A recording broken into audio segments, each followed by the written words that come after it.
Let's get right into it because, look, this Detroit Lions football team, what can you say about these guys, right? Thank you. I mean, what can you say about this football team? And as good as I feel about them, and I think the hardest part about today's show is taking it in pieces. Right. I feel robbed as I come here and I sit behind the microphone today. Everybody's talking about good feeling this, good feeling that. I come here and I sit behind the microphone and I feel robbed because I do believe had this team gotten in the tournament, had this particular team, a team that can play defense, dominate up front, run the football, get off the field on third down, create some turnovers. Your quarterback hasn't thrown an interception in 9 games. I think this team was dangerous, and I feel robbed that we are not going to get a chance to see them in the postseason.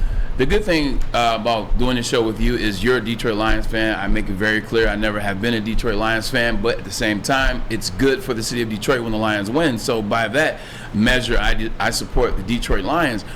I'm on the opposite side of that. You can't feel robbed when you start a season 1-6. You can't feel robbed when early on you want to get rid of everybody and you're questioning every decision. Should they have drafted Aiden Hutchinson? Should they have moved up to draft Jamison Williams? Should they have gotten some defensive players in the offseason free agency? Does Brad Holmes know what he's doing? And then you turn it around. You beat Green Bay twice this year. You beat Chicago twice this year. You beat Minnesota once. Should have beat them twice this year. You finished the season 9-8. You go to Lambeau Field in the last game of the year where you knew going into the game, the playoffs were off the table, and you still play like that. You asked a question at the very beginning, like, how do you feel about this team, or what's your prospect, your perspective on this team? That's just it. They're a team. Mm-hmm. Like, that's how I feel about them. I think what they did last night, it was amazing. They went out there, they played well. The players that were drafted by Brad Holmes played well. They played together. They played for each other. Look, yes, we wanted them to go to the playoffs. We would have loved to see the Detroit Lions in the playoffs. But let me ask you this, as I have written it down. This is one of the things I was talking about. This is what I was telling Stick.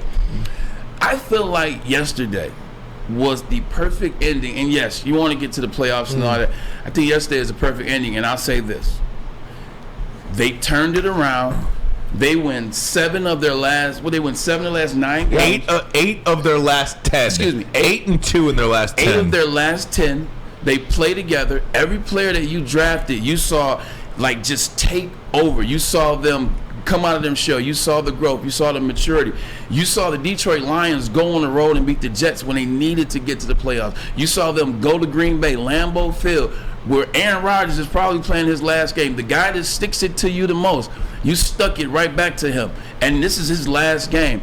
I think it's the perfect setting for 2023. And the reason why is this.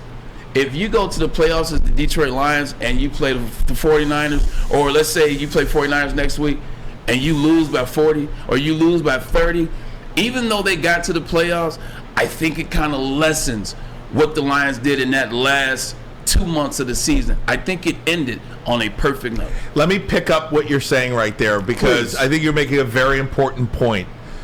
I don't think there's a team in the NFL that will feel as good about their team moving forward other than the Super Bowl champion, whoever that is. Very true. Than the Detroit Lions. Very true. To win the last one. In order to win the last one in the postseason, you will win the Super Bowl. Other than that Super Bowl championship team, whoever comes out of this 14-team tournament, there is no other team that will feel as good about themselves moving forward and the way their season ended than the Detroit Lions. You just won't find a team. No team that won a game yesterday, because if you lose in the playoffs, your season didn't end the right way. I don't care if you're the Jacksonville Jaguars and you lose this week. You don't feel good about losing a football game. Yeah. I don't care if you're in or not. But I think you're very right about that. The Detroit Lions, the way this one ended, is about as perfect as you can get sans winning a Super Bowl championship. As a former player, I just want to tip my hat to the Detroit Lions players. I want to tip my hat to the coach. And here's why. I've been in situations where we needed the last game of the season to make the playoffs. I've never been on the side where I already knew going into that game I was no longer in the playoffs. So the couple times that it happened, we went into that game like, hey man, if we win this game, we have an opportunity. So let's go out there and fight. We fought hard. We won. We got in. I've been in situations where you know you're not going to the playoffs, where you know it's off the table. And I've seen the energy be very different in the locker rooms. Like I'm not trying to like take down the fourth wall, but this is just truth. When you know you're not going to the playoffs, when you know it's not on the line anymore, the energy is different. You play different. You let things go. You get a little lazy. You get a little sloppy because you know that it's over. The way the Detroit Lions played last night, the way the fans cheered last night, you yourself said, you know what? I kind of was like, whatever, after Seattle lost. But during the game, what happened to you as a fan, Ryan Ermanni? You just kind of ramped up that energy again. As you saw the way this thing was going down, you just kind of perked up a little bit because this team and the way they played last night should not have surprised anybody, to be honest with you. Because at 1-6, to show up that following week and to just keep playing, just keep playing, play again, play the next week, win again, win the next week. This team, the way they responded after knowing the result of the Rams-Seahawks game, shouldn't have surprised anybody, Maz. Hey, we did the pregame yesterday. Myself, Jeff Iafredi, Fletch, Flannel Sam, and Booner. And we were watching the game with everybody.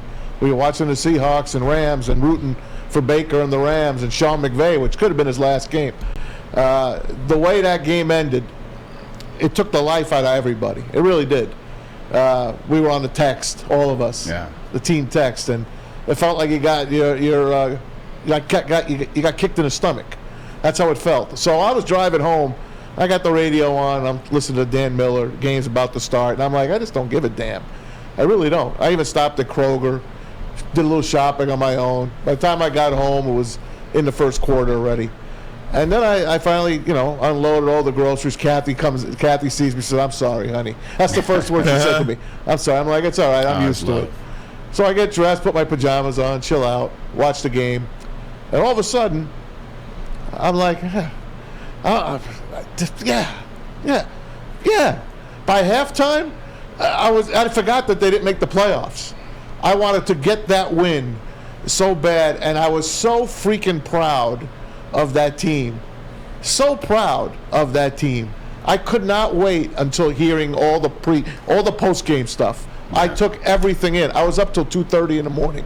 I watched everything because I just wanted to see, hey, this Lion team really did it. This Lion team really deserves to be in the playoffs. It was finally our day.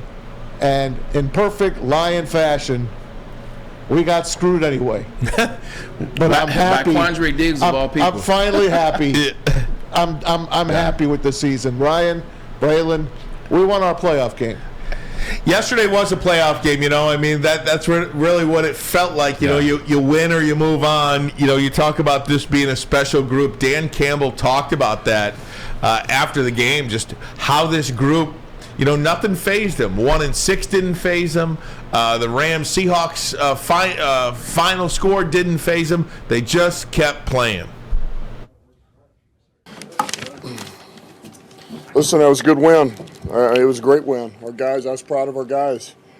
They played their ass off. They were ready for this game, and they wanted to prove something, and they did that. And this team has just hung in there all year long. I said it. It's a special group, and the hard part of this is that it's over for this season because it is a special group, And but hey, that's.